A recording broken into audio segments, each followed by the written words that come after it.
સૌથી પહેલા તો તમારા વિશે થોડો ઇન્ટ્રો તમે જ અમને આપી દો.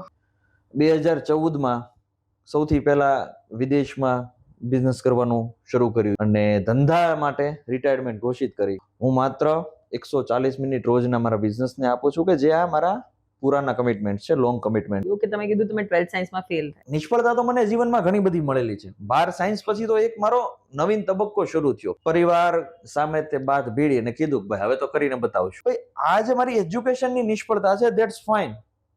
એ હવે થઈ ગયો છું તો થઈ ગયો છું, પણ એ કઈ મોટો ગુનો નથી. આપણા જે યુવાનો છે, વડીલો છે, એને ક્રિકેટ રમવું જ હશે, હરેક બોલ પર 6 મારવી છે, પણ શક્ય થોડું બને છે. ત્યારે એક ટાઈમ એવો આવે કે આપણને ખુદને એમ થાય કે ખરેખર હું કઈ નહીં કરી શકું. એટલે લોકો જે કઈ પણ કહેતા હોય ને એની ઉપર મેં ક્યારેય તે ફોકસ કર્યું જ નથી. તો દુનિયા કદાચ નેગેટિવ બોલતી હોય તો I don't care about the people. તો તમે પહેલા જાતે જ નક્કી કરો કે તમે જે કરો છો એ સાચું શ્રેષ્ઠ એનાલિસિસ કરો કે રાષ્ટ્રહિત માટે, જનહિત માટે, સમાજહિત માટે છે. પોઝિટિવ રહીએ તો કદાચ આપણે સક્સેસ થઈ શકીએ, એવું આપણે એક રીતે કહી શકીએ. હું નિષ્ફળ ગયો તો લોકોએ તો મને બધું સંભળાયું જ છે. પરિવાર સમજી લ્યો, લોકો સમજી લ્યો કે મિત્રો સમજી લ્યો, અને હાસી ઉડાવી છે. તો એમાં એક મારું સરસ મજાનું જે મારી મેન્ટાલિટી છે, હમ પે હસતે ઉनको તો હસલે ને દો ફિર હસને કે મોકે બને ના બને, કે હરેક વાતનો જવાબ આપવો જરૂરી નથી. ક્યારેક સફળતાથી પણ જવાબ આપી શકાય, ક્યારેક સમય સાથે અને ક્યારેક સાયલેન્ટ રહીને પણ જવાબ આપી શકે. સફળતાની વાત છે અને ખાસ જો અત્યારના આપણે યુથની વાત કરીએ ને તો એ લોકોને શોર્ટકટ. સફળતા શોર્ટકટ થી ન મળી શકે. અને એમાં જેમ કે થોમસ આલ્વા એડિસને 1600 એવા રસ્તા દુનિયાને આપ્યા કે જેનાથી બલ્બ ના બને. તો ઈ જે રસ્તો અપનાવો કે ભાઈ આ રસ્તાથી સફળ થયા છીએ, તો આ કેટેગરીમાં હું સફળ થઈશ કે નહીં થાવ. 11 જણાની તમે ટીમ બનાવશો ને રાતોરાત તમે કરોડપતિ થઈ જશો તો ઈ વસ્તુ નહીં બને. એવા શોર્ટકટ જીવનમાં એપ્લાય કરશો તો નહીં થાય. તમે તો મોટિવેશનલ સ્પીકર છો, તમે લોકોને આટલું મોટિવેટ કરો છો, તો એ ટાઈમ પર પોતાની જાતને પોઝિટિવ કેવી રીતે રાખો? મારો એક જ મુદ્દો હતો કે ભાઈ હું આવી રીતે ડીલ કરવા જાઉં છું, નથી થતી, કોઈ વાંધો નહીં. નાઉ વોટ ઇઝ ધ નેક્સ્ટ? સમયને હંમેશા પ્રાધાન્ય એક સાચો બિઝનેસમેન આપે. યુથ છે ને, યુથ જેટલું સદ્ધર, યુવાન જેટલો સદ્ધર એટલો જ દેશ અધર. લાગે છે કે ક્યારે ભારત ચીન કે યુએસ ને ટક્કર મારી શકશે? દેખો, ચીન ને યુએસ ને ટક્કર મારી શકશે એની કરતા અત્યારે ઓલરેડી મારી રહ્યું છે. અત્યારે લાગે છે કે ભારતમાં સૌથી મોટો પ્રોબ્લેમ કરપ્શન છે. સૌથી મોટો બિલકુલ પ્રોબ્લેમ કરપ્શન છે. કોઈ આપણા ધારાસભ્ય બને છે તેને કેમ એવું લખવું પડે છે કે ધારાસભ્યની ગ્રાન્ટ માંથી એટલું જ વાપર્યું? ગોયલ સરના મતે સક્સેસની ડેફિનેશન શું? કે તમે રાષ્ટ્રહિત માટેનું જે કંઈ પણ તમારું કામ છે એની માટે નિમિત્ત સ્વરૂપ બનવાનું ગૌરવ પ્રાપ્ત કરો છો, એ જ તમારી માટે સક્સેસ છે, બીજું કોઈ સક્સેસ નથી. નમસ્કાર દર્શક મિત્રો, સત્ય ઇન્ડિયા ન્યૂઝના પોડકાસ્ટ પ્રોગ્રામમાં તમારું સ્વાગત છે. દર્શક મિત્રો, આજે આપણી સાથે જે પર્સન જોડાયા છે ને એમના વિશે કદાચ હું ઇન્ટ્રોડક્શન આપવા બેસીશ તો હજી મને કદાચ 1-8 કલાક તો ઓછો પડશે, પણ તો પણ હું તમને બહુ શોર્ટમાં ઇન્ટ્રોડક્શન એમનું આપું તો તેઓ જાણીતા એવા એન્ટરપ્રેન્યોર છે, પોતે એક ઓથર પણ છે, મોટિવેશનલ સ્પીકર પણ છે, 55થી વધુ દેશોમાં તેઓના બિઝનેસ છે અને આનાથી વધારે હજી બી ઘણું બધું છે. હવે થોડુંક આપણે એમની સાથે જ વાત કરશું ને એમને જ કહેશું કે એમના વિશે આપણને થોડીક પહેલા તો માહિતી આપે. આપણી સાથે આજે જોડાયા છે હરદીપસિંહજી ગોયલ. ગોયલ સર, સ્વાગત છે તમારું. આપને અને આપના દર્શક મિત્રોને જય હિન્દ. સૌથી પહેલા તો તમારા વિશે થોડો ઇન્ટ્રો તમે જ અમને આપી દો. ઇન્ટ્રોડક્શનની વાત કરીએ તો આપે જેમણે વાત કરી એમાં શોર્ટમાં કહેવા જઈએ તો મેં મારા જીવનની શરૂઆત, એટલે કે મારો જે પૃથ્વીમાં જન્મ થયો તો 22 તારીખે ધોલેરા ખાતે થયેલો, અને ત્યારબાદ ખેલકૂદ અને રમતમય જીવન રહ્યું. ફૂટબોલથી કરિયરની શરૂઆત કરેલી અને અલગ અલગ જે કોઈ પણ સાંસ્કૃતિક સંસ્થાઓ છે, ભારતીય સંસ્થાઓ છે, એમની સાથે જીવનના લક્ષ્યાંકમાં આગળ ધીમે ધીમે ઝઝુમતા રહ્યા. ત્યાંથી રમતા, શીખતા, આ બધું કરતા કરતા 12 સાયન્સમાં ફેલ થયો. ત્યાંથી એક નવો ટર્નિંગ પોઈન્ટ આવ્યો, જીવનની નવી શરૂઆત થઈ, જે અચીવમેન્ટ છે ને એની નવી શરૂઆત થઈ. એક સમય પાવ અને પાણીનો પાઉચ ખાઈને આખો દિવસ વિતાવવાનો, મંદિરોમાં સુવાનું, રોડ ઉપર સુવાનું, ફૂટપાથ પર સુવાનું, કિલોમીટરો સુધી ચાલવાનું, અને એમ કરતા કરતા કહેવાય ને કે ભાઈ છે કે ભાઈ ઉપરવાળો છે એ જોશે, આ ઈમાનદારી. એ સમયે પણ મંદિરમાં હાથમાં પ્રસાદી છે, ભૂખ્યા છીએ, પણ ક્યાંક ભૂખ્યું પશુ આવે છે, પ્રાણી આવે છે, તો એને આપણે અર્પણ કર્યું કે ભાઈ આજ તમે જમી લો, હું કાલે જમી લઈશ, ડોન્ટ વરી. તો એ જ ત્યાગ ભાવનાથી જે આપણે ઝઝુમતા રહ્યા, તો એક પછી એક શિખર સર કરતા રહ્યા ધંધાના. ત્યારબાદ 2011માં જે મારી સક્સેસના મારા જે ગોલ હતા કે મારો ફોટો છે ઇમેજમાં ચેન્જ થાય, નેમમાંથી મારું ફેમ થાય, સિગ્નેચર મારી ઓટોગ્રાફમાં ચેન્જ થાય, ગૂગલમાં કોઈ બી વ્યક્તિ સર્ચ કરે તો they will find my everything on Google. તો આ બધી જ વસ્તુ અચીવ થઈ. પછી એક વિચાર આવ્યો કે હવે શું, તો હવે લોકોને આગળ લાવશું. એટલે અલગ અલગ કંપનીમાં ઇન્વેસ્ટમેન્ટ કરવાનું શરૂ કર્યું. ત્યારે નવું શીખવા મળ્યું, ઇન્વેસ્ટમેન્ટમાં નવા હતા. સ્ટ્રોંગ લીગલ ટીમ હાયર કરી અને જે કાંઈ રિકવરી થાય એ બધું કર્યું. 2014માં સૌથી પહેલા વિદેશમાં બિઝનેસ કરવાનું શરૂ કર્યું. યુએઈ થી સ્ટાર્ટ કર્યું ને એક દેશ છે એ ઝંપલાવતા ગયા. 2017 સુધીમાં 55 કન્ટ્રીઝ સર કરી લીધા અને ત્યારબાદ 2021માં નક્કી કર્યું કે ભાઈ રાષ્ટ્રહિત માટે હવે સૌથી વધારે સમય આપીએ અને ધંધા માટે રિટાયરમેન્ટ ઘોષિત કરી. રિટાયરમેન્ટ થતા 2021માં મને ચેરમેન ઘોષિત કર્યો. અત્યારે હાલમાં હું માત્ર 140 મિનિટ રોજના મારા બિઝનેસને આપું છું કે જે આ મારા પુરાના કમિટમેન્ટ છે, લોંગ કમિટમેન્ટ છે એને, અને બાકી રાષ્ટ્રહિત માટે, સેવા માટે જેટલું થઈ શકે આ શરીરથી એ કરવાનો પ્રયત્ન કરીએ છીએ. તમે જે મને કીધું એ સ્ટાર્ટિંગનો એક પોઈન્ટ મારા મગજમાં બહુ આવી ગયો કે તમે કીધું તમે 12th સાયન્સમાં ફેલ થયા. જી. તો બધા એવું કહે છે કે ભાઈ સફળ થવા માટે એકવાર નિષ્ફળ થવું બહુ જરૂરી છે. એટલે એવું માની શકે કે ભાઈ એક નિષ્ફળતા છે એ તમને ક્યાંક પોઈન્ટ કરી જાય છે કે ના યાર હવે કંઈક કરવું છે લાઈફમાં. નિષ્ફળતા એક રીતે જોવા જઈએ ને તો આખા દિવસમાં તમને 100 વખત મળશે, પણ હવે નિષ્ફળતાને તમે કઈ રીતે લ્યો છો, એ નિષ્ફળતા તમારી ઉપર હાવી થાય છે કે નિષ્ફળતા તો મને જીવનમાં ઘણી બધી મળેલી છે. 12 સાયન્સ પછી તો એક મારો નવીન તબક્કો શરૂ થયો કે એ સમયે મને 12 સાયન્સમાં એક વિષયમાં ફેલ થયો હતો. 1 મહિના પછી બીજી એક્ઝામ આવી. તો ત્યારે મને જે કહેવાય ને કે અમુક જે લોકો હતા મારા જીવનના કે જે સંભળાવવા આવ્યા, ધોરણ 10ના વેકેશન પછી મેં સેમિનાર્સ લેવાનું શરૂ કર્યું હતું, મોટિવેશન્સ. ઓકે. તો કે ભાઈ તમે માત્ર સ્ટેજ ઉપરથી બોલી શકશો, તાળીઓ પડાવી શકો, આ કરી શકો, કઈ ઘણું બધું સાંભળવા મળ્યું. અને ત્યારે પછી ટૂંકમાં પરિવાર સામે તે બાદ ભીડી અને કીધું કે ભાઈ હવે તો કરીને બતાવશું. અને પછી જે આપણું જે પોતાનું હતું એ લઈને જે ઘર છોડીને જે રીતે આગળ વધ્યા, તો એમાં એક રીતે જોવા જોઈએ એ નિષ્ફળતાને મેં મારી મેન્ટાલિટી કઈ રીતે લીધી, ભાઈ આ જે મારી એજ્યુકેશનની નિષ્ફળતા છે ધેટ્સ ફાઇન, એ હવે થઈ ગયો છું તો થઈ ગયો છું, પણ એ કઈ મોટો ગુનો નથી. પણ આ સિવાય બી મારું ઘણું બધું અચીવમેન્ટ છે અને મારું એક ગોલ વિઝન અલગ છે, તો એ હું કરી બધા. તો તમે તમારા વિઝન ઉપર તમે લાગ્યા છો કે નહીં, આ મહત્વનો મુદ્દો છે. પ્લસ કે માની લો તમારો ગોલ છે એ જ અચીવ નથી કરતા, કે હું મારા જીવનમાં ફૂટબોલ રમેલો છું અથવા તો હરેક આપણા જે યુવાનો છે, વડીલો છે, એને ક્રિકેટ રમવું જ હશે, હરેક બોલ પર 6 મારવી છે, પણ શક્ય થોડું બને છે. તો what we do, we wait for the another ball, try for a hit, we wait for another ball, try. આપણને ખબર જ નથી કે એ બોલ કયો આવવાનો છે. હું ફૂટબોલ રમતો તો અમે એ જ પૂરજોશથી ગોલ મારવા માટે ટ્રાય કરતા, ચૂકી જતા, પાછા ગોલ મારતા, ગોલ લાગતો તેમને હવે 1 ગોલ લાગી ગયો બે જાવ બધા પલટી વળી. No, we try for another. 10મો ગોલ લાગે તોય તે એ જ રીતે ઉજવણી હોય, અને પેલો ગોલ લાગ્યો હોય તો એ જ રીતે ઉજવણી હોય. એક ચેમ્પિયનશિપ જીતો તો એ જ રીતે ઉજવણી હોય, અને 100મી ચેમ્પિયનશિપ જીતો એ જ રીતે ઉજવણી હોય. તો મતલબ કે તમે તમારા લક્ષ્યાંક સુધી, તમારું વિઝન જે છે એ સુધી પોઝિટિવ સેલ્ફ મોટિવેટેડ થઈને કઈ રીતે એ જ હદ સુધી લાગ્યા રહો છો, તો તમને એ નિષ્ફળતા નથી લાગતી. એમ કે ને કે ભાઈ આપણે રોડ ઉપર ચાલતા હોય, ઠેસ વાગે, આપણે ક્યારેક રસ્તો ભૂલી જઈએ, તો it is all like that.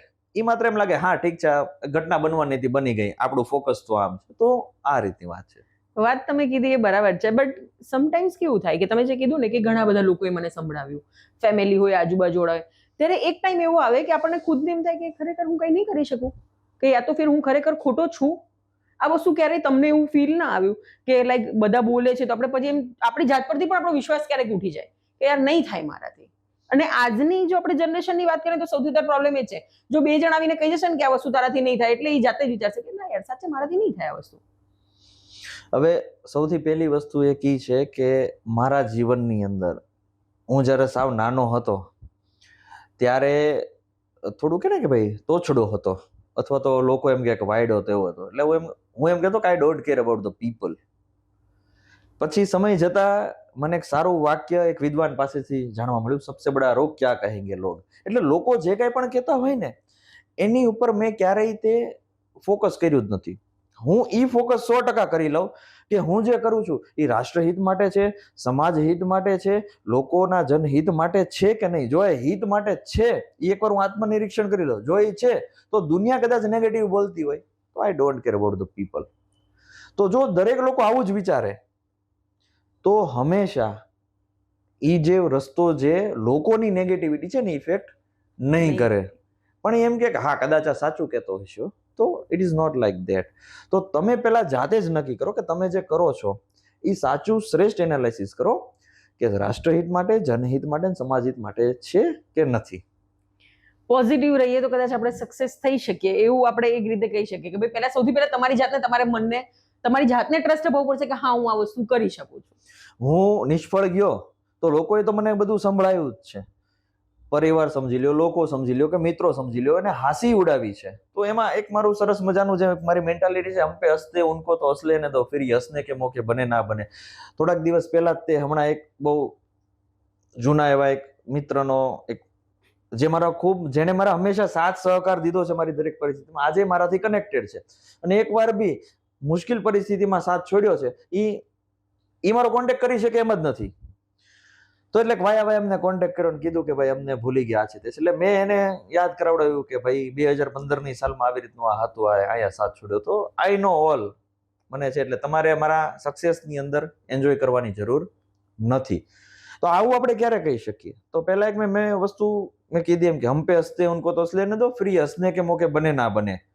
તો આજે શું મારી પર હસી શકશે? બીજી વસ્તુ છે કે હરેક વાતનો જવાબ આપવો જરૂરી નથી. ક્યારેક સફળતાથી પણ જવાબ આપી શકાય, ક્યારેક સમય સાથે, અને ક્યારેક સાયલેન્ટ રહીને પણ જવાબ આપી શકાય. બીજી વસ્તુ છે કે ભાઈ નિષ્ફળતા થઈ પણ ઈ મેં સ્વીકારી નહીં ને કે હું નિષ્ફળ થયો. મેં કીધું ભાઈ મેં શું કીધું દુનિયાને, ને પરિવાર હોય કે મિત્રો હોય કે કોઈ પણ, ભાઈ ઈ હું હવે તમને દેખાડીશ.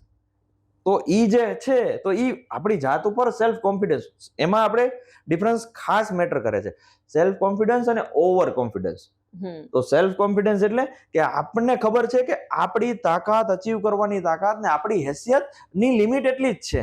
અને ઓવર કોન્ફિડન્સ એટલે કે આપણને ખબર જ છે કે આપણી હેસિયત એટલી છે ને કંઈક વધારે જ પડતું આપણે ભાઈ છે ઈ કમિટમેન્ટ કરી રહ્યા છીએ. તો આ બે જે લિમિટેશન છે એને આપણી જાતને સાચવી અને જાતને કોઈ પણ રીતે કાબુમાં રાખી ને હંમેશા ડિસિઝન લેવામાં આવે તો સફળતા મળે ન મળે. સફળતાની વાત છે, અને ખાસ જો અત્યારના આપણે યુથની વાત કરીએ ને તો એ લોકોને શોર્ટકટ જોઈએ. તમે જે વાત કરી પેશન્સની વાત છે કે ભાઈ સમય જવાબ આપશે, કે આપણે સફળ થઈને જવાબ આપશું. સફળતા એવી તો છે નહીં કે આજે વિચાર્યું કાલે મળી ગઈ. એના માટે કમ્પલસરી તમને પેશન્સ જોશે, તમને મહેનત કરવી પડશે. પણ આજના યુથની વાત કરીએ તો એ લોકોમાં સૌથી પહેલા પેશન્સ નથી. ઇન જનરલ વાત કરીએ, દરેક લોકો એક સરખા નથી હોતા. સેકન્ડલી, એ લોકો હાર્ડવર્ક નથી કરી શકતા. તો શું સફળતા શોર્ટકટથી મળી શકે?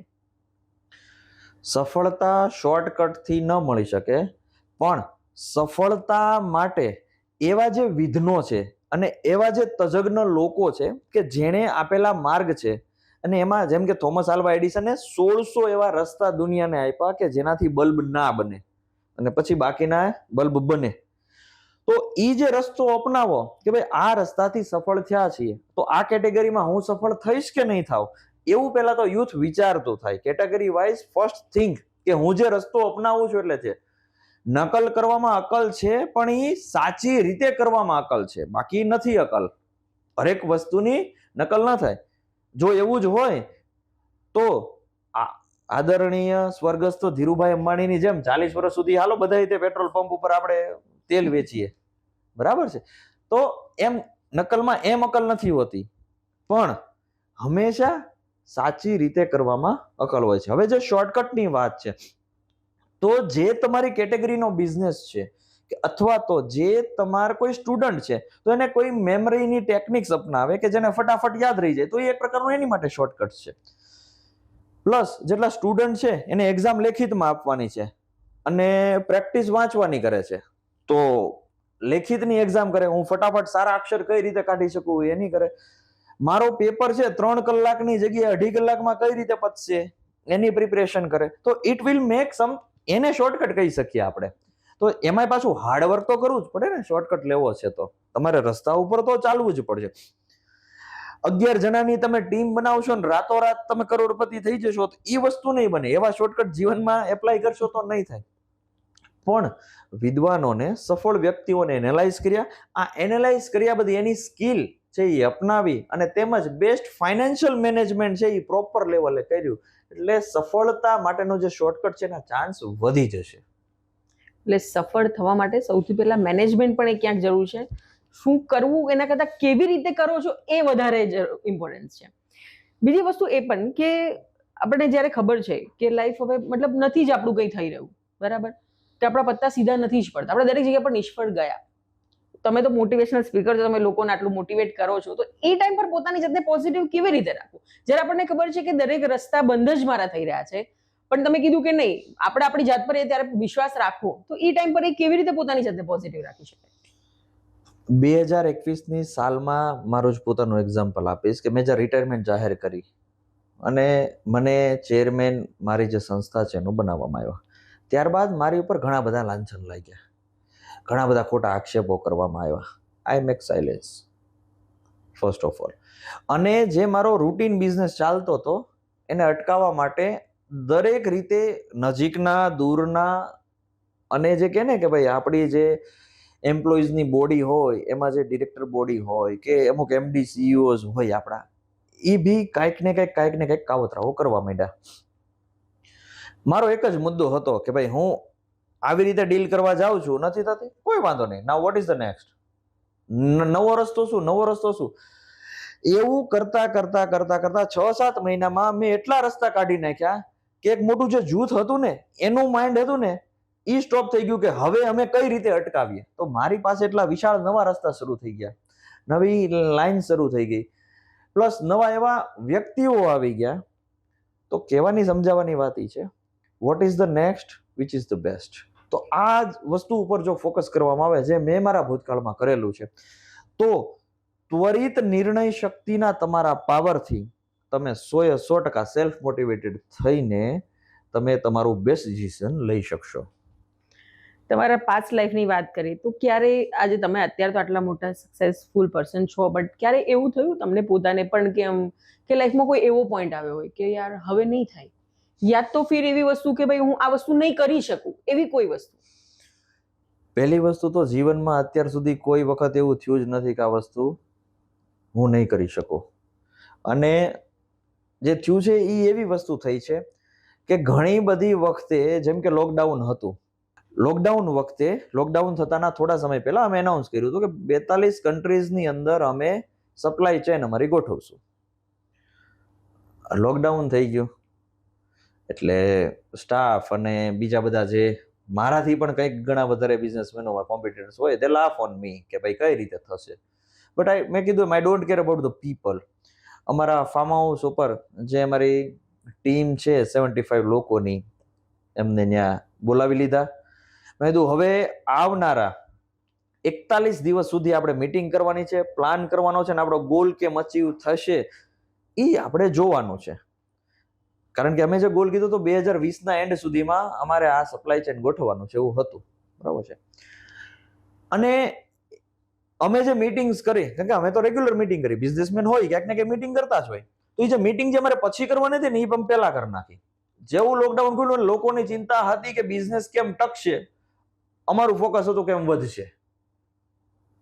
સાથે સાથે કેવી ઘટના બને છે ત્યારે કે આદરણીય પ્રાઇમ મિનિસ્ટર નરેન્દ્રભાઈ મોદીએ જે કંઈ પણ ભારત માટે કર્યું, તો ઇમ્પોર્ટ એક્સપોર્ટ દ્વારા અમે એક આખું ગ્રુપ કર્યું અને ઇમ્પોર્ટ એક્સપોર્ટ દ્વારા અલગ અલગ દેશોને જે કંઈ પણ જરૂરી વસ્તુ હતી, દવા લઈ લો કે બીજી બી ઘણી બધી ટુ મેની સ્ટફ, તો આ બધી જ વસ્તુ પહોંચાડવાનું શરૂ થઈ ગયું મારે.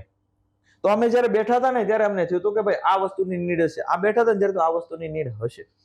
તો એમ કરીને જે બિઝનેસ છે, બરાબર છે, એ અમે પહોંચી ગયા. મતલબ કે અને જ્યારે એ વસ્તુ મેં અચીવ કરી, આવી બધી ઘણી બધી વસ્તુ થયેલી, એટલે ત્યારે મને એક વસ્તુ થઈ હતી કે ભાઈ આપણા કોડ ઓફ એથિક્સ છે, ઈમાનદારી છે, જે હંમેશા આપણે જાળવી રાખી છે ને, એ જાળવવાની છે. એટલે દર્શક મિત્રો પણ અને યુથ પણ જાળવે તો વસ્તુ કેવી થશે કે તમને હંમેશા એવું ફીલ થશે કઈક કુદરતી શક્તિ એવી છે કે જે તમને ફીલ કરાવડાવે કે ભાઈ આ કદાચ તમે અચીવ ન કરી શકત, પણ કોઈ એવી શક્તિ છે કે જે તમને અચીવ કરાવડાવે છે. તો આવી ઘણી બધી ઘટના બનેલી છે. એટલે જો તમે તમારા ટાઈમનો કઈ રીતે ઉપયોગ કરો છો અને એ ટાઈમને તમે કઈ રીતે યુટિલાઇઝ કરો છો, એટલે સમયને મહત્વ આપી અને પ્રોડક્ટિવ ટાઈમ તમે જો તમારા બિઝનેસને આપતા થાવ તો હંમેશા તમે સફળ થાવ. પણ જે કોઈ બી દુનિયાની કોઈ બી ઘટના બને એમાં તમે એવું સ્વીકારી લ્યો કે ભાઈ હા હું હાર્યો છું. જ્યાં સુધી તમે નથી હારતા ને ત્યાં સુધી ક્યારેય તમે હારી નહીં શકો. આ મગજમાં એક રાખવાનું છે. જ્યાં સુધી તમે જાતથી નહીં હારો ત્યાં સુધી દુનિયા તમને નહીં હરાવી શકે. એક્ઝેક્ટલી. તમે કીધું કે કોરોના ટાઈમ પર જ્યારે લોકો વિચારતા હતા કે બિઝનેસ કેવી રીતે કરશું, ત્યારે તમે આટલું સક્સેસફુલી બધું હેન્ડલ કરી લીધું આ છે અને સારી રીતે બધું સેટલ કરી લીધું. તો એક સક્સેસફુલ બિઝનેસમેનમાં કઈ ક્વોલિટી હોવી જોઈએ? મારી દ્રષ્ટિએ જે મેં ક્વોલિટી વિકસાવી છે ને હું તમને સમજાવું છું. સક્સેસફુલ બિઝનેસમેન સૌથી પહેલા તો ગ્રાહકની જે નીડ છે ને એ પૂરી કરશે, જે ગ્રાહકને એકચ્યુઅલ વેમાં જરૂરી છે. પ્લસ એની પાસે માર્કેટિંગના ઇનોવેટિવ આઈડિયાઝ હશે. મારી ક્લિનિંગ પ્રોડક્ટ્સ હું વેચતો તો, ગ્રોસરી પ્રોડક્ટ વેચતો હતો, પણ એમાં ટીવી હું ફ્રી આપતો હતો. એસેમ્બલિંગ કરો ટીવી ફ્રી કઈ રીતે? તમે મને જે ટીવી તમે મારી પાસેથી 1 લાખનું ટીવી લીધું તો હર મહિને હું તમને 2000 રૂપિયા પાછા આપીશ. મારી માર્કેટિંગ ટીમમાંથી કોલ આવશે, મેડમ તમારા 2000 રૂપિયા પાછા છે, પણ આપણે ક્લિનિંગ પ્રોડક્ટ છે તો તમને 1000 ની એમઆરપી વાળી મોકલી દો. જો એમઆરપી વાળી મોકલે છે એમાંય મારો હશે. એમાંય તે કોઈ ગૃહિણીએ કોલ ઉપાડી લીધો તો પછી એને ક્રીમ્સ લોશન્સ આ બધું મોકલી દીધું. એક સમય જતા 3-4 મહિના પછી કેવું થશે? હર મહિને 5000 ની કીટ મારી પાસેથી લેશે. It's make innovative. આવા ઘણા બધા ઇનોવેટિવ આઈડિયા છે. તો મતલબ એક માર્કેટિવ ઇનોવેટિવ વેમાં થતું હોય. સમયને હંમેશા પ્રાધાન્ય એક સાચો બિઝનેસમેન આપતો હોય, સાચા સમયે સાચું એનાલાઇસિસ લેતો હોય અને સાચા સમયે સાચી નીતિથી એના એમ્પ્લોયને જે કંઈ પણ નીડ હોય એ પૂરી કરતો હોય. આ બેઝિક છે ને એ સાચો બિઝનેસમેન સૌથી પહેલા તો કરતો હોય. તમે સક્સેસફુલ બિઝનેસમેન છો તો સૌથી પહેલો અત્યારનો પોઈન્ટ હું લોકોને કહું કે આપણે જોઈએ કે ભાઈ અત્યારના રેગ્યુલર જે આપણે કહીએ ને બાજુમાં જે દુકાનો આ તે ચાલતી એ બધા ધંધા અત્યારે નથી ચાલતા. લોકો ઓનલાઈન તરફ વળી ગયા. તમને શું લાગે છે એનું સૌથી મોટું રીઝન શું છે? તમે સૌથી પહેલા તો કોઈ બી વિદેશોમાં જોઈ લો ને તો ઓનલાઈન કોઈ બી વસ્તુ, જેમ કે ઓનલાઈન તમારા ઘરે વસ્તુમાં કોઈ પણ વસ્તુ આવી જશે, તમે કોઈ પણ સારી એવી વેબસાઇટથી મંગાવો. દર્શક મિત્રો કોમેન્ટ કરશે ક્યારે શું મંગાવ્યું હોય ને કઈ વસ્તુ શું નવું નીકળ્યું હોય, એમાં આપણાથી વિશેષ એમને અનુભવ હોય છે દર્શકોને. તો હવે ઓનલાઈનનું જે મહત્વ વધ્યું છે તો માણસને એક આળસુ કરવાની વાત છે. તમે દુકાન સુધી જાઓ તો ચાલીને જ તે જાઓ છો. તો આજે તમારું વોકિંગ ઘટાડી દીધું. મતલબ કે ઈ એક આખી એવી ગેમ છે કે તમને મોબાઈલમાં રચા પચા રાખવાની એક સિસ્ટમ ચાલી આવી છે. એ કોણ ચલાવે છે શું નહીં એ ઘણી બધી રીતે અલગ અલગ કંપનીઓના નામ, અલગ અલગ સંસ્થાઓના નામ, એટલે સિક્રેટ સંસ્થાઓના નામ છે એ દર્શક મિત્રો કોમેન્ટ કરી દેશે. તો આવી રીતે આ લોકો કાંઈક ને કાંઈક ચલાવતા હોય છે કે જેનાથી જે દેશની અંદર પ્રતિષ્ઠિત જનસંખ્યા છે એને રોંગ વેમાં, યુથ છે ને યુથ જેટલું સદ્ધર, યુવાન જેટલો સદ્ધર એટલો જ દેશ અધર, આવું હું માનું છું. તો યુવાનોને કઈ રીતે ગેરમાર્ગે દોરી શકાય, એટલે અલગ અલગ ગેમિંગ્સમાં પૈસા, તો આ હરેક વસ્તુ ઉપર એક આખું થોપી બેસાડવામાં આવે છે. તો આવી રીતે જો ઓનલાઈન તરફ વળ્યા છે આગળ, બરાબર છે, તો સૌથી પહેલા દેશની અંદર એક નીતિ લાવવી પડે કે ઓનલાઈન આ સિસ્ટમથી ચાલશે ને આવી જ રીતે ચાલશે તો જ અમે એને માન્યતા આપશું. બાકી કોઈ બી એરાગેરા કોઈ પણ ઓનલાઈન વેબસાઇટ બનાવી લે છે ને વેચવા મળશે તો એને માન્યતા મળશે નહીં. આવી વિદેશ નીતિ વિદેશોમાં ઘણી બધી જગ્યાએ છે ને કોઈ સાથે એમ ફ્રોડ નથી થતું ઇઝીલી. તો એ નીતિ પણ આપણે ક્યાંકથી ઇન્સ્પિરેશન લઈ અને અપનાવી જોઈએ. હવે મહત્વનો મુદ્દો છે કે બીજી વસ્તુ છે કે આપણે પોઝિટિવ વેમાં જોઈએ ને, તો કે ભાઈ મારી બાજુમાં દુકાન છે તો ત્યાં લિમિટેડ સ્ટોક છે, મારે 10 થી 20 દુકાનો ફરવી પડશે અને પછી જે મારી નીડ છે નહીં મળશે. ઓનલાઈનમાં એક જ ઝટકે આવી ગયું. આજ એઆઈ છે તો એ જ રીતે મને આખું પહેરવેશ મને આપી દેશે તો મારે કપડાં મળી ગયા. પ્લસ જે દુકાનદાર ડિસ્કાઉન્ટ આપે છે એનાથી ઓનલાઈન સંસ્થાઓ વધારે ડિસ્કાઉન્ટ આપે છે, એટલે પૈસા બચાવવાનો થયો. એટલે પોઝિટિવ નેગેટિવ બંને વે છે. તો સરકારની નીતિ જો પોઝિટિવ વેમાં આવે તો ઓનલાઈન જે છે એ ખરેખર સારું છે, સાચું છે, પણ એક શ્રેષ્ઠ વેમાં આપણે જનતાને નુકસાન ન થાય એવી રીતે આવે. તમે વાત કરી, પણ એક પોઈન્ટ હું પણ ક્યાંક આમાં તમને કહેવા માંગીશ કે આ મારો પર્સનલ એક્સપિરિયન્સ છે કે આપણે જ્યારે ઓફલાઈન કોઈ પણ જગ્યાએ જઈએ છીએ, સ્ટોર પર જઈને કે 4 વસ્તુ જોઈને બતાવવાનું કશું નહીં, 5મી વખત એનું મોઢું બગડશે. જ્યારે ઓનલાઈનમાં તમને એ વસ્તુ નહીં આવે. ક્યાંક આ પણ એક મને બહુ મોટું રીઝન લાગ્યું કે ભાઈ હું ખુદ એટલે ઓનલાઈન તરફ વળી ગઈ કે ભાઈ હું 4 વખત જ્યારે તમારી પાસે વસ્તુ માંગુ છું, હું લેવા ગઈ છું, 4 નહીં તમારે મને 8 વસ્તુ પણ બતાવવી પડશે. પણ ત્યારે હવેના લોકોને એવું છે કે ભાઈ પેશન્સ નહીં, પછી તરત ગુસ્સે થયા, પછી કે છે કે હવે લોકો ઓનલાઈન તરફ વળી ગયા છે, અમારા ધંધા તૂટી ગયા છે. બટ રીઝન ક્યાંક આ પણ છે એવું નહીં? એક્ઝેક્ટલી આ રીઝન છે. અને ઘણી બધી એવી સંસ્થાઓ છે કે જેને પોતાના એઆઈ મોડેલ ગોઠવ્યા છે. કોઈએ માનવ કલાક બગાડવી નથી, હ્યુમન પાવર નથી બગાડવો, તો એને એઆઈ ફીચર્સ મૂકેલા જ છે. અને ઘણા બધા એવા બી છે કે એમ કે છે તમે એક નહીં આલ્યો 20 વસ્તુ જોવો તો એનું ચાલે જ છે. તો જે ઈ નેગેટિવ મેન્ટાલિટી તરફ છે એ નામશેષ થવાના છે. કારણ કે મેં પેલા કીધું, સાચો બિઝનેસમેન ગ્રાહકને પ્રાધાન્ય આપે. એને ગ્રાહકને પ્રાધાન્ય નથી આપ્યું. આજ ગ્રાહક છે તો તમે ઓનલાઈન, જેમ કે આપણે વાત કરી, તો તમને બધું જોઈએ બધું જ નથી ગમી જવાનું. તમે જેટલી વાર ઓનલાઈન એપ ખોલશો બધી વાર શોપિંગ નથી કરવાના, ઘણી બધી વાર રિજેક્ટ કરો. તો એમ દુકાનદારને બી પ્રોડક્ટ છે એ રિજેક્ટ થવાની જ છે, ગ્રાહક મુજબ રિજેક્ટ થવાની જ. તો they should have to accept rejections. તો આ હરેક વસ્તુ છે તો સાચો દુકાનદાર હશે તો 100% પ્રોડક્ટ વેચશે. અને જ્યાં કે ભાઈ લિમિટેડ પેશન્સ છે તો એનો ધંધો નથી હાલવાનો. તો એક્ઝેક્ટલી આ સાચી વાત છે. બીજું કે અત્યારે એક બાજુ લોકો એવું કહે છે કે ધંધા નથી, દરેક જગ્યા પર આપણને આવું સાંભળવા કે ના ના યાર બિઝનેસમાં હમણાં તો કાંઈ છે નહીં, એવું કંઈ જ લાગતું નથી. બીજી તરફ વાત એ પણ છે કે ભારત જે છે તે સતત આગળ વધી રહ્યું છે, 3rd લાર્જેસ્ટ ઇકોનોમી બનવા તરફ આગળ વધી રહ્યું છે. તો આ ભારતને તમે કઈ રીતે જુઓ છો? સૌથી પહેલા તો જે ભારતને વિશ્વગુરુ બનાવવાની જે વાત છે, તો સાચા અર્થમાં જો વિશ્વગુરુ બનવું હોય એટલે કે જે ઇકોનોમી વધે અને વિશ્વગુરુ બનશે, આ રીતની જે વાત છે, તો વિશ્વગુરુ બનવું હોય તો જો ડિજિટલ ઇન્ડિયાની વાત થાય છે તો એની અંદર ખરેખર આપણે ડિજિટલ ઇન્ડિયા તરીકે સરકારે કંઈક ને કંઈક એવી યોજનાઓ લાવવી જોઈએ ભારત ડિજિટલ ઇન્ડિયા થાય, કે નહીં કે ડિજિટલ યુઝર થાય. સાથે સાથે ભારત છે એ વિકાસ કરી જ રહ્યું છે.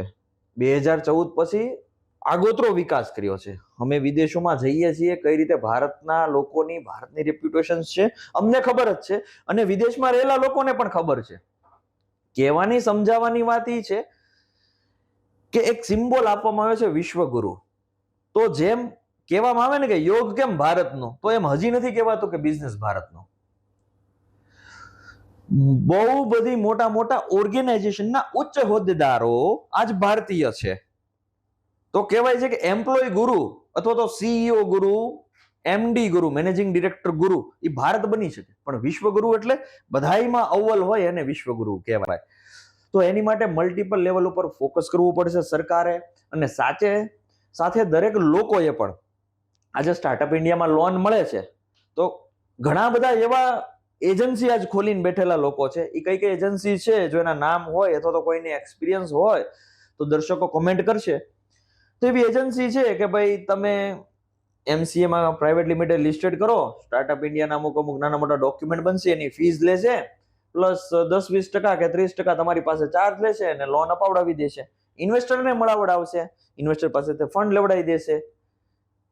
ફંડ છે એ 70-30 ના રેશિયોમાં બટી જશે, અને આ કર્યા પછી કંપની છે એને વાઇન્ડ અપ કરી દેશે. જે બિચારા ઇન્વેસ્ટર છે એ લોસ બુક કરી લેશે, મારી જેવા જે છે. બહુ ટાઈમથી આ ચાલે છે. હાજી. તો આ જે વસ્તુ જે ચાલે છે, બરાબર છે, તો એ વસ્તુ જે એને સાચી દ્રષ્ટિએ લાવવામાં આવે. ઘણા બધા એવા દેશો છે કે જ્યાં ખૂબ ફંડિંગ મળે છે. આપણને એમ થાય કે આ દેશમાંથી ઇનોવેશન આવ્યું, આ દેશમાંથી ઇનોવેશન આવ્યું, કારણ કે એના યુથને એવું શીખડાવવામાં આવે છે પૈસા તમે સાચા જગ્યાએ વાપરો, પૈસા તમે સાચી જગ્યાએ યુટિલાઇઝ કરો, અમે ભરીને આપશું. નહીં કે તમે ઘર ભરો આંદોલન કરો, જેબ ભરો આંદોલન કરો. તો આ બે મેન્ટાલિટી છે યુથે બી ચેન્જ કરવી પડશે, તોય આપણો દેશ છે એ મેન્ટાલિટીથી પણ છે એ ચેન્જ થઈને આગળ વધશે.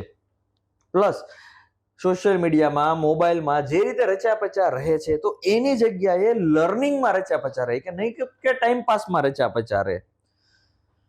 આ હરેક વસ્તુ છે એ બેઝિક જો કરે તો આજ ભારત છે એ વિશ્વગુરુના લેવલ ઉપર જઈ શકે છે. બાકી હાલની તારીખમાં હું એટલું કહી શકીશ કે એમ્પ્લોય ગુરુ છે, અને સાથે એક વિકસિત દેશ બની રહ્યો છે. સાથે સાથે યોગ ગુરુ છે, સ્પિરિચ્યુઅલ ગુરુ છે. આમાં હું 100% એગ્રી કરીશ. લાગે છે કે ક્યારે ભારત ચીન કે યુએસ ને ટક્કર મારી શકશે? દેખો, ચીનને યુએસ ને ટક્કર મારી શકશે એની કરતા અત્યારે ઓલરેડી મારી રહ્યું છે, એમાં આપણે એક્સેપ્ટ કરવું પડશે. એના 2 એક્ઝામ્પલ છે. મેં મારા એક જૂના પોડકાસ્ટમાં કીધું હતું કે ભાઈ ટ્રમ્પ આવશે અને ટ્રમ્પ ઝૂકશે, બરાબર છે. તો ટ્રમ્પે ઝૂકવું જ પડ્યું. પ્લસ ભારત છે, ભારત ચીનની બી એપ્લિકેશન્સ છે એ ઘણી બધી બેન્ડ કરેલી જ છે. અને ભારત ચીનને પણ એમ કહી જ દે છે કે ભાઈ પાકિસ્તાનની સાથે અથવા તો અમારામાં કોઈ હસ્તક્ષેપ કર્યો અમારી કોઈ વાતમાં તો આ કરી જ લેશું તમને, બરાબર છે. હા, ઘણી બધી આપણી જમીનની મેટર છે, જો એને સુલઝાવવામાં ધ્યાન દેવામાં આવે તો મને અને આપણા ઘણા બધા દેશવાસીઓને ખૂબ આનંદ થશે કે ચીન પાસે જે જમીન ઉપર કબજો છે ભારતની અમુક જમીન ઉપર, તો એ ખૂબ આનંદ થશે. તો એક એવા મુદ્દાઓ ઉપર સરકાર આગળ વધે એવી બી આપના માધ્યમથી એક રિક્વેસ્ટ. અને સાથે સાથે યુએસ ને ટક્કરની વાત કરીએ તો એક કહેવાય ને કે ભાઈ જ્યારે ભૂતકાળની વાત કરીએ તો કે આઝાદ હિન્દ ફૌજની રચના થયેલી, સ્વર્ગસ્થ ક્રાંતિકારી સમાજસેવક સુભાષચંદ્ર બોઝ દ્વારા. તો આઝાદ હિન્દ ફૌજની રચના થઈ અને આઝાદ હિન્દ ફૌજે જ્યારે ભારતને અંગ્રેજોથી મુક્ત કરવાની લડત કરી ત્યારે ક્યાંક ને ક્યાંક મેં એવું વાંચેલું છે કે ભાઈ હિન્દુસ્તાની તે હિન્દુસ્તાની સામે, ભારતીય તે ભારતીય સામે લડતો હતો. તો આજ યુએસમાં તમે જોવા જાઓ તો ઘણી બધી જગ્યાએ એવી તે એક ટક્કર છે કે આજ ભારતનો નાગરિક યુએસના મૂળ ભારતીય, યુએસ નાગરિક છે પણ મૂળ ભારતીય સાથે જ એની ટક્કર છે. તો આજે યુએસની વાત કરો તમે ખાસ કરી તો યુએસને તો ઓલરેડી આપણે ક્યાંય પછાડી દીધું છે. પણ ચાઇનાની વાત છે તો એને છે રાષ્ટ્રહિત પહેલા, રાષ્ટ્ર પ્રેમ પહેલા, કહેવાય ને કે ભાઈ નેશન ફર્સ્ટ, આ બધું એ પહેલા લાવી દીધું છે ને એના લોકોએ ઇમ્પ્લિમેન્ટ કર્યું છે ને બળજબરીપૂર્વક ઇમ્પ્લિમેન્ટ કરાવડાવ્યું છે સરકારે, બરાબર છે. તો કદાચ સરકાર એમાં બળજબરીપૂર્વક બી ઇમ્પ્લિમેન્ટ કરાવડાવે કોઈ પણ કરપ્શન કર્યા વગર, બરાબર છે. અને જેમ એના મિલિયનર્સ પ્લાન છે કે ભાઈ મારા દેશમાંથી આ વર્ષે 1000 મિલિયનર બનશે, $1 મિલિયન કમાતા લોકો 1000 બનશે, 10,000 બનશે, 1 લાખ બનશે, એવી પોલિસી લાવો તો બી આપણે એને ટક્કર મારી શકશું. આપણે ટક્કર મારવાની છે ચીનને, યુએસ ને તો ઓલરેડી ક્યાંય આપણે છોડી દીધું પાછળ. અત્યારે લાગે છે કે ભારતમાં સૌથી મોટો પ્રોબ્લેમ કરપ્શન છે. સૌથી મોટો બિલકુલ પ્રોબ્લેમ કરપ્શન છે. તમે કોઈ બી કોન્ટ્રાક્ટ જોઈ લો, કોઈ બી જેમ પોર્ટલ જોઈ લો, આપણું કોઈ બી કોન્ટ્રાક્ટ જોઈ લો, બરાબર છે. આરટીઆઈ આપ તો ન્યૂઝ ચેનલમાંથી છો એટલે મારથી વિશેષ જે આપના સૂત્રો પાસે માહિતી હશે કરપ્શનની અંદરની. આ સિવાય જોવા જઈએ તો કોઈ બી કોન્ટ્રાક્ટ લઈ લો કે કોઈ બી વસ્તુ લઈ લો, પછી આરટીઆઈ એક્ટિવિસ્ટ છે એને પૂછી લ્યો તો કરપ્શન છે તે ઓલરેડી છે અને એ દેખાય જ આવે છે. એનું એક જીવતું જાગતું સામાન્ય ઉદાહરણ, ઘણી બધી આશ્રમ શાળાઓ છે, સરકાર પાસેથી વર્ષે 1-1.5 કરોડ લે છે તો એને ફંડિંગની શું લેવા જરૂર છે કે અમને ₹1 લાખ આપો, 5 લાખ આપો, 10 લાખ આપો. એ 1 કરોડનું યુટિલાઇઝેશન ક્યાં કર્યું છે? એનો ઓડિટ રિપોર્ટ ક્યાં છે કે અમે આ રીતે યુટિલાઇઝેશન, કોણે એવો વિડીયો બનાવ્યો કે આવી રીતે છે એમ, બરાબર. કોઈ આપણા ધારાસભ્ય બને છે તેને કેમ એવું લખવું પડે છે કે ધારાસભ્યની ગ્રાન્ટમાંથી એટલું જ વાપર્યું? એમ દેખાડે છે કે આ બાકડો બનાવ્યો કે કોઈ બી રેલવે સ્ટેશન બનાવ્યું કે બસ સ્ટેશન બનાવ્યું, કેમ એવું લખવું પડે છે? કારણ કે બાકીનું ક્યાં ગયું? પ્લસ ઘણા બધા એવા સીએમ્સ છે એની ઉપર ચાર્જ લાગ્યા છે. પછી એ કોઈ પણ પાર્ટીના હોય, ભારતીય જનતા પાર્ટીના કોઈ હોદ્દેદાર હોય, આમ આદમી પાર્ટીના હોદ્દેદાર હોય, કોંગ્રેસના હોદ્દેદાર હોય, બધા ઉપર છે એ કંઈક ને કંઈક લાંછન લાગેલું જ છે. પણ કરપ્શન છે જ તે, એટલે એવું નથી કે કોઈ હોય, દરેક સમાજ હોય એમાં કંઈક ને કંઈક હોવાનું જ છે. દાખલા તરીકે આપણે એમ કહીએ કે ભાઈ પોલીસમાં કરપ્શન છે, બરાબર છે, તો પોલીસનું કરપ્શન પકડવા વાળી એસીબી છે એ એક પોલીસ જ છે ને. તો એમ બી સાચા વ્યક્તિઓ છે. તો એક રીતે દેશના નાગરિકો બને એટલા સાચા ઈમાનદારીથી રાષ્ટ્રહિત માટે કામ કરશે તો આની જે સંખ્યા છે એ 100% ઘટી શકશે. અને કરપ્શન આપવાનું જે કામ છે એ આપણે જ કરીએ છીએ, જનતા. એ પણ વાત સાચી છે. તો જનતા કાંઈક ને કાંઈક એવી ટકોર કરે તો 100% પરિવર્તન આવે અને દરેક લોકોમાં પરિવર્તન આવે. વાત પરિવર્તનની કરીએ તો તમે તો ઘણા વર્ષોથી બધા દેશોમાં, અલગ અલગ દેશોમાં બિઝનેસ કરો છો, ફરો છો. પહેલાના ભારતમાં અને અત્યારના ભારતમાં તમને શું લાગ્યું, શું ચેન્જીસ આવ્યા? કારણ કે અત્યારે આપણે જોઈએ તો વિદેશ નીતિનો ઘણી બધી ચર્ચાઓ ચાલી રહી છે અને રિઝલ્ટ આપણને દેખાય પણ છે, એમાં આપણે ક્યારેય પણ ના નહીં પાડી શકીએ. તમને શું ચેન્જીસ લાગ્યા એમાં? સૌથી મોટો જે ચેન્જીસ મને લાગ્યો છે ને, વિદેશ નીતિ તો છોડો, પણ જે પબ્લિકની જે મેન્ટાલિટીમાં જે લાગ્યો છે ને કે ભાઈ એક રીતે જોવા જઈએ કે રાષ્ટ્રપ્રેમ જે વધ્યો છે, પ્લસ આર્મી પ્રત્યેનું સન્માન વધ્યું છે, પ્લસ પોલીસ પ્રત્યેનું સન્માન વધ્યું છે, પ્લસ ક્રાંતિકારી સમાજ સેવકો પ્રત્યેનું સન્માન વધ્યું છે. તો સૌથી પહેલો મહત્વનો મુદ્દો મને આ લાગે છે. પ્લસ જ્યારે તમે નાના હતા ત્યારે એમ કહેતા હતા સાયન્સ લેશે, અત્યારે સાયન્સ વસ્તુ કોમન થઈ ગઈ છે. અને શું બિઝનેસ કરીશ, કંઈક ઇનોવેટિવ કરીશ, હું તો કેટલા કરોડ કમાઈશ. પહેલા ડોક્ટર એન્જિનિયર સુધી સીમિત હતી આપણી વાત. હવે હું આ વિદેશમાં જઈને આ ભારતનો આ ઝંડો લહેરાવીશ, આ જઈને ભારતનો ડંકો આ બધે, ભારત માટે આ સન્માનનું કામ કરીશ.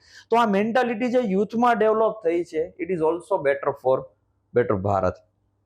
પ્લસ જોવા જઈએ તો પહેલા કાગળ ઉપર કામ થતું તો હવે ડિજિટલી કામ થાય છે. એમાં હજી પણ સારી રીતે કામ થઈ રહ્યું છે. ઘણી બધી વેબસાઇટ બંધ હોય, સર્વર ડાઉન, આવા મુદ્દા છે, પણ આને બી કંઈક રીતે એક્યુરેટ કરવામાં આવે તો એ બી વસ્તુ છે એ થશે. પ્લસ મેં આદરણીય નીતિન ગડકરી સાહેબની એક વાત સરસ રીતે મેં એક સાંભળી કે ભાઈ સારા રસ્તા જોતા હોય તો ભાઈ ટોલ ટેક્સ તો દેવો પડશે. હવે આંતરરાષ્ટ્રીય માનવ અધિકાર છે એની બી મારી ઉપર એક જવાબદારી ગુજરાતની છે પ્રમુખ તરીકેની. તો પહેલા અમારું જે કાર્ડ હતું એ ટોલ નાકા ઉપર અમે બતાવતા તમારે ફ્રી હતો, નવા નિયમ મુજબ અમારે ટોલ ભરવો પડશે, આજે અમે ભરીએ છીએ. તો આજે અમે જઈએ છીએ. તો ગડકરી સાહેબને મારી એક એવી વિનંતી છે કે વિદેશમાં જે સેન્સર્સ છે, જીસીસીમાં, ગલ્ફ કન્ટ્રી કાઉન્સિલ્સમાં કે ઘણી બધી જગ્યાએ ટોલના લાગેલા છે, તમે ટોલ લ્યો, પણ એવા એક્યુરેટ બનાવો કે પબ્લિકે ઉભા જ ન રહેવું પડે. 200 ની સ્પીડે જતા હોય કે 100 ની સ્પીડે જતા હોય, ઉભા જ ન રહેવું પડે. Why they waste their time here. તો ઇમ્પ્લિમેન્ટ કરવું છે તો બધી રીતે કરી શકાય. પ્લસ ઓડિટ ટીમ છે આપણી, એને સક્ષમ હજી બનાવવાની જરૂર છે. બનાવેલી છે પણ હજી સારી રીતે બનાવવાની જરૂર છે. પ્લસ ભારતની અંદર અત્યારે હું જોઉં છું રીવર્ક થાય છે. આપના સૂત્રો દ્વારા જોજો, ઘણી બધી એવી હોસ્ટેલ્સ છે, ઘણી બધી એવી શૈક્ષણિક સંસ્થાઓ છે, કે ઘણી બધી એવી વસ્તુઓ છે, હોસ્પિટલ છે જ્યાં રીવર્ક થાય છે. કલર કર્યો તો પાછો, મેન્ટેનન્સ કર્યું તો પાછો, બંધ હાલતમાં જ છે તો 5-6 વર્ષ બંધ રહ્યું એટલે જર્જરી થઈ ગયું, પાછું મેન્ટેનન્સ. આવું 3-4 વાર, 15-20 વર્ષથી બંધ છે. તો એ કઈ રીતે ડેવલપ થઈ શકે. પ્લસ ભારતનું યુથ છે, બરાબર છે, તો એ હવે જનરલી કેવું કે ભાઈ પેલા ડોક્ટરની ડિગ્રી એને લેવી હોય તો ક્યાંક એવું હતું કે ભાઈ કઈ રીતે હું ડોક્ટર બનીશ, મા બાપ કઈ રીતે પૂરું કરશે. એની જગ્યાએ કઈ વાત આવી કે ભાઈ ચાઇના જઈને લેશે, રશિયા જઈને લેશે, ઘણા બધા એવા દેશો છે, ફિલિપાઇન્સમાં જઈને લેશે. તો આ વાત છે એ થયો. પ્લસ નારી શક્તિ છે એ હંમેશા એનું જોવા જઈએ તો રામ યુગથી લઈ, મતલબ કે સતયુગથી લઈને કળયુગ સુધી એનું શોષણ ક્યાંક ને ક્યાંક થતું આવ્યું છે. પવિત્ર સીતા માતાએ પણ અગ્નિ પરીક્ષા આપવી પડી હતી. તો એ એક નારી શક્તિનું એક શોષણ જ છે, હું એવું પર્સનલી માનું છું. તો આજ કળયુગમાં બી કંઈક ને કંઈક છે. તો એની જગ્યાએ હવે નારી છે એ ઇન્ડિપેન્ડન્ટ થઈ રહી છે, નારી શક્તિ ઉપર વધારે ફોકસ થઈ રહ્યું છે, વુમન એમ્પાવરમેન્ટ માટે વધારે પડતું કામ થઈ રહ્યું છે. તો આ એક બદલાતું ભારત છે એ હજી પોઝિટિવ એમાં જઈ રહ્યું છે. પણ આપણે કોલસાની ગાડીમાં જઈ રહ્યા છીએ, બુલેટ ટ્રેન લાવવાની દેશમાં વાત થઈ રહી છે. તો વિચારોમાં, શાસનમાં આ બુલેટ ટ્રેન આવે એ ખૂબ જરૂરી છે. ઘણા બધા બદલાવ આવ્યા છે અને દેખાઈ પણ રહ્યા છે. છતાં પણ જો અત્યારે કેવું છે, લોકોને મતલબ બદલાવ જોવે છે. તમારે વિદેશની અમુક વસ્તુ તમારે અહીંયા લાવવી છે, પણ જ્યારે આપણે કહીએ તો આપણા પ્રધાનમંત્રી વિદેશ યાત્રા પર જાય ત્યારે ઘણા બધા લોકો છે કે ભાઈ આ તો જ્યારે ત્યારે ફરતા જ હોય છે, ખર્ચા જ કરે છે. તો તમને લાગે છે કે ભાઈ આવા લોકોને ક્યાંક હજી પણ મેન્ટાલિટી સુધારવાની જરૂર છે? વિરોધ પક્ષે વિરોધ કરવો જોઈએ, એની બાબત સાથે હું સહેમત છું. પણ જ્યારે રાષ્ટ્રહિતની વાત આવે ત્યારે સહયોગ પણ કરવો જોઈએ. સૌથી મજાની સરકાર જે મેં ઓબ્ઝર્વ કરેલી છે, એનાલિસિસ કરેલી છે, કે જ્યારથી હું સમજતો થયો અને મારી એનાલિસિસ ટીમ પાસે જે કરાવી, તો આદરણીય વાજપેયીજીની જે સરકાર હતી, આદરણીય સ્વર્ગસ્થ વાજપેયીજીની જે સરકાર હતી, તો એ મારા મંતવ્ય મુજબ શ્રેષ્ઠ સરકાર હતી. કે ભાઈ વિરોધ કરે જ છે બધા, પણ જ્યારે રાષ્ટ્રહિત માટે જરૂર છે તો વિરોધ પક્ષ પણ ઊભો છે. તો આવું બંને રીતે જ્યારે રાષ્ટ્રહિત માટે કામ થશે, નહીં કે એકલું બસ આપણું વિરોધ પક્ષમાં છે એટલે એકલું નેગેટિવ જ બોલો. તો આ વસ્તુ છે એ થાય. અને જનતા પણ એને ઇગ્નોર કરી જ રહી છે ક્યાંક ને ક્યાંક. એ બી હવે સમજે છે કે ભાઈ આ લોકો, કારણ કે જનતા અમુક સમય પછી ખબર પડી જાય કે ભાઈ હા આવી રીતે આમ વાત છે કે તેમ વાત છે એમ. હવે બીજો મહત્વનો મુદ્દો છે કે એક મને ખાસ વસ્તુ યાદ છે કે ભાઈ લોકડાઉન સમયે સરકારે શ્રેષ્ઠ કામ કર્યું કે રસી આપી. ભારતમાં રસીકરણ થયું. યુએસ ને બધા એટલા જ બધા જો આગળ હોત, ચાઇના ને બધા જો આપણા ભારતથી એટલા જ બધા આગળ, મેં કીધું સ્પિરિચ્યુઅલ ગુરુ, યોગ ગુરુ, એમ હેલ્થ ગુરુ બી આપણે છીએ. 100 કરોડ લોકોને 2 વખત રસીકરણ કર્યું સૌથી પહેલા તો આ શ્રેષ્ઠ કાર્ય છે, સન્માનજનક કાર્ય છે આખા વિદેશ માટે. તો ઈ પણ વિરોધ પક્ષે બિરદાવવું જોઈએ. પ્લસ ભારત યુએસ ને મેડિસિન્સ મોકલે છે, અને જો ચાઇના એટલું જ આગળ છે તો ચાઇનાથી કેમ રોગનો ફેલાવો થયો? એનાથી ન થવો જોઈએ ને, બીજા કોઈથી થવો જોઈએ. કોઈ સામાન્ય નાનું કન્ટ્રી છે કે કોઈને એની ટ્રેબલ છે નથી. તો જ્યાં સન્માનની વાત આવે ત્યાં થવી જોઈએ. બાકી તો વિરોધ કરવા વાળા તો આર્મીને તે સવાલો પૂછે છે, એટલે વી ડોન્ટ ફોકસ. એટલે અને જનતા પણ એવા કોઈ સવાલો ઉપર ફોકસ ના કરે, અને પોઝિટિવ વેમાં જનતા નક્કી કરે રાષ્ટ્રહિત માટે છે કે નહીં. જો છે તો યસ, જો નથી તો ઠીક છે. અગેન હવે આપણે ફરી તમારી લાઈફની જર્ની પર આવીએ. ઘણા બધા લોકોને આપણે જોયા કે લાઈક એક લિમિટ બાંધી દે કે ભાઈ મારે આટલું મળી જાય એટલે બહુ થઈ ગયું, આપણે એનાથી વધારે કંઈ હાઈ કરવાની જરૂર નથી. તમે આટલા બધા બિઝનેસ ડેવલપ કર્યા, તો તમે ક્યારે એવું નથી કે બસ બહુ થઈ ગયું, મારે ક્યાં આનાથી વધારે જરૂર છે? સતત કંઈક ને કંઈક મેળવવાની એ ઝંખના તમારામાં કેવી રીતે રહી?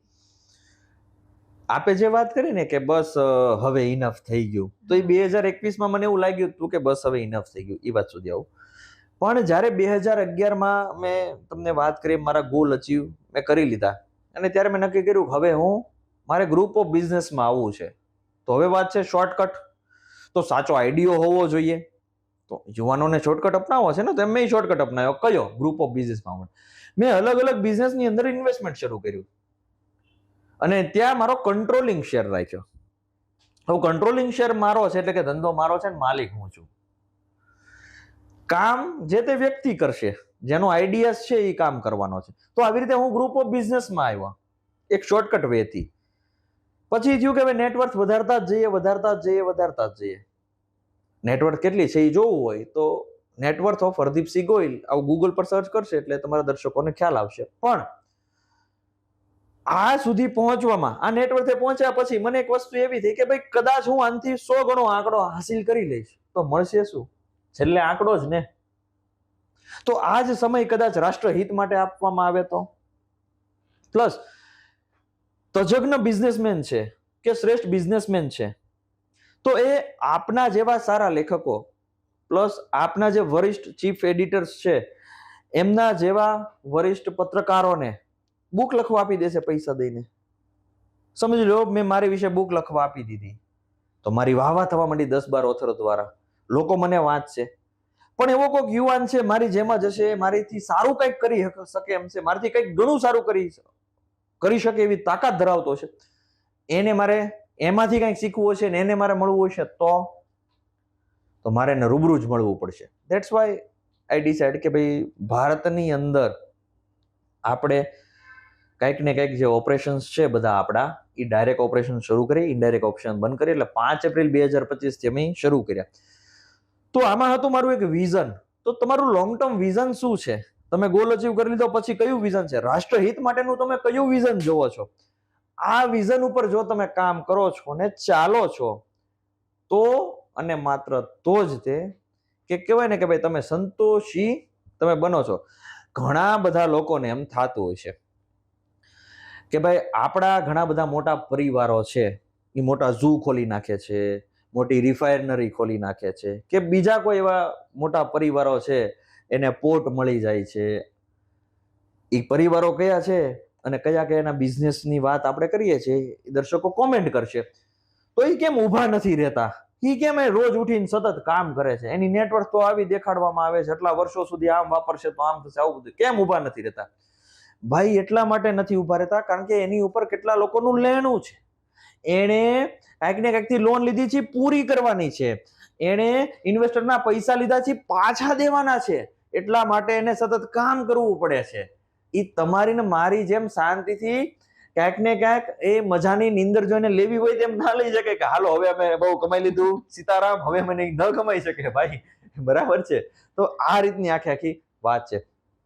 તો આપણે ઘણી બધી વખતે જે દેખાડતું હોય છે અથવા તો જે રીતે અલગથી માર્કેટિંગ કરવામાં આવે, ખોટું માર્કેટિંગ કરવામાં આવે, એમાં પ્રભાવિત થઈ જતા હોય છે. તો યુવાનો અને આપના દર્શકોને ખાસ કે ભાઈ પ્રભાવિત ન થાય ને વાસ્તવિકતા ઉપર જોવે તો એને એક્ઝેક્ટલી ખ્યાલ આવશે કે શું કઈ રીતે ને કેમ કરી શકાય છે. ગોયલ સરના મતે સક્સેસની ડેફિનેશન શું? એક અમાઉન્ટ તમારા બેંકમાં પડી છે એને સક્સેસ ગણી શકાય? અગર તમે પ્રોપર એક હેલ્થ છે તમારી પાસે એને સક્સેસ ગણી શકાય? કે તમારી પાસે એક પ્રોપર ફેમિલી છે એને સક્સેસ ગણી શકાય? તમારા માટે ડેફિનેશન શું સક્સેસની? મારી સક્સેસની જે ડેફિનેશન છે એ છે કે તમે રાષ્ટ્રહિત માટે કેટલું સેવાનું, રાષ્ટ્રહિત માટેનું જે કંઈ પણ તમારું કામ છે એની માટે નિમિત્ત સ્વરૂપ બનવાનું ગૌરવ પ્રાપ્ત કરો છો, એ જ તમારી માટે સક્સેસ છે, બીજું કોઈ સક્સેસ નથી. આટલા વર્ષોનો તમારો અનુભવ દરેક જગ્યા પર, દરેક ક્ષેત્રમાં, અલગ અલગ બિઝનેસમાં, અલગ અલગ લોકો સાથેનો, જો આનો નિચોડ ભેગો કરીને તમારે આજના યુથને કંઈક મેસેજ આપવો હોય તો તમે શું આપશો? સૌથી પહેલા તો બી પ્રોફેશનલ ઇન ધ બિઝનેસ. બિઝનેસમાં પ્રોફેશનલ બનવાનું છે. કોઈ પણ જગ્યાએ ઇમોશનલ ડિસિઝન્સ નથી લેવાના. મેં ઘણી બધી વાર મારા જૂના પોડકાસ્ટમાં એ કીધું છે ને, આપને હું ફરીવાર ખાસ યુથને ફરીવાર આ રિક્વેસ્ટ છે એટલે આ રિક્વેસ્ટથી કહું છું કે કોઈ જગ્યાએ ઇમોશનલ ડિસિઝન્સ નહીં. ઘણી બધી વાર એવું થયું છે કે ભાઈ ડ્રાઈવર હોય, માર્કેટિંગ વાળો હોય, એને મેં MD CEO સુધી પ્રમોશન આપ્યા, પણ એની જે કહેવાય ને કે ભાઈ ઇમોશનલ થઈને આપેલા છે, તો એમ નથી આપવાના. એકચ્યુઅલ એનું સમર્પણ કેટલું છે વાસ્તવિકમાં એ દેખાડે છે, એ છે એ માત્ર દેખાડો છે. આ હરેક વસ્તુ પહેલા તો ઓબ્ઝર્વ કરવાની છે, પછી તે બિઝનેસની અંદર કોઈ પણને પ્રમોશન આપવાનો છે તો સાથે લેવાના છે અથવા તો ટીમમાં સાથે લેવાના છે. ત્વરિત નિર્ણય એમાં ટીમમાં લેવા માટે કરવાનો નથી. મહત્વનો મુદ્દો બીજો કે જે સ્ટુડન્ટ્સ છે, તો સ્ટુડન્ટનું વિઝન શું છે? તમારે IAS બનવું છે તો આજે જેટલા લોકો પ્રિપરેશન કરે છે તો એ 5, 6, 7, 8 ની બુક છે એ ફરીવાર રિવાઇઝ કરે છે. તો તમે અત્યારથી એને પ્રિપરેશન વ્યવસ્થિત કરી લેશો તો તમારી વસ્તુ રિવાઇઝ નહીં કરવી પડે. પ્લસ તમે તમારી જે બુક્સ છે એને કઈ રીતે ઇઝીલી યાદ રાખી શકો છો જે તમને લોંગ ટર્મ મેમરીમાં સેવ થાય, તો એ બી તમને એક હેલ્પફુલ થશે. હવે જે લોકો જોબ કરે છે, તો જે લોકો જોબ કરે છે તો જો તમારી લાયકાત, તમે સામાન્ય એમ્પ્લોય છો, મેનેજર થવું છે તો મેનેજરના કામ તમને આવડે છે અને મેનેજર જે કામ કરવા માટે જેટલો સમય લે છે એનાથી ઓછા સમયમાં તમે એ કામ સારી એક્યુરેસીથી કરી શકો છો, તો તમને તમારા બોસ છે એ મેનેજરનું પ્રમોશન આપશે. એમ કરતા કરતા તમે ડેવલપ થઈ શકશો. જે ગૃહિણી છે તો એ હજી વધારે સેવિંગ્સ કઈ રીતે કરી શકે, પ્લસ જે ઘરના ખર્ચા છે એ ઇઝીલી યુટિલાઇઝ કરવા છે તો એ કઈ રીતે કરી શકે. જનરલી કરતી જ હોય છે ગૃહિણી, પણ હજી વધારે સારી રીતે કઈ રીતે. તો આવું જો સતત દરેક ક્ષેત્રમાં વિચારવામાં આવશે તો યુથ બી, ગૃહિણી બી, ધંધાર્થી બી, તો આ હરેક લોકો છે એ બસ એક કોમનલી કે બેસ્ટ લેવલે લાઈફ છે એ સ્પેન્ડ કરી શકશે. સર, આ ચર્ચાનો એન્ડ કરીએ પહેલા એક એ પણ કે તમે બિઝનેસની સાથે સાથે ઘણું બધા સેવાકીય કાર્યો પણ કરો છો, ફાઉન્ડેશન પણ તમારું ચલાવો છો, તો એના વિશે પણ થોડું દર્શક મિત્રોને જણાવો. હું ઘણા બધા અલગ અલગ ફાઉન્ડેશન સાથે જોડાયેલો છું અને સેવાની વાત કરીએ તો ઈશ્વરની કૃપાથી આપણે 55 દેશોમાં 1500થી વધારે અલગ અલગ એવોર્ડ્સ લઈ અને ભારતનું જે સન્માન છે એ વધાર્યું છે.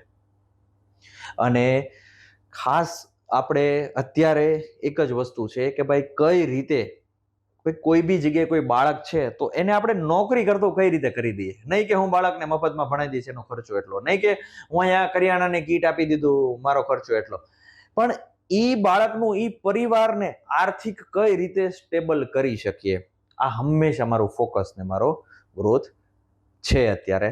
અને આગળનું બી વિઝન એ છે કે ભાઈ રાષ્ટ્રહિત માટે યુવાન છે એ કઈ રીતે પગભર થાય, શ્રેષ્ઠ રીતે પગભર થાય, સાચી દિશામાં કઈ રીતે બિઝનેસ કરી શકે અને ભારતનો વિકાસ છે એ ઝડપી કઈ રીતે બને, એ હંમેશા એ મારો વિઝન છે, એ અગ્રેસર છે.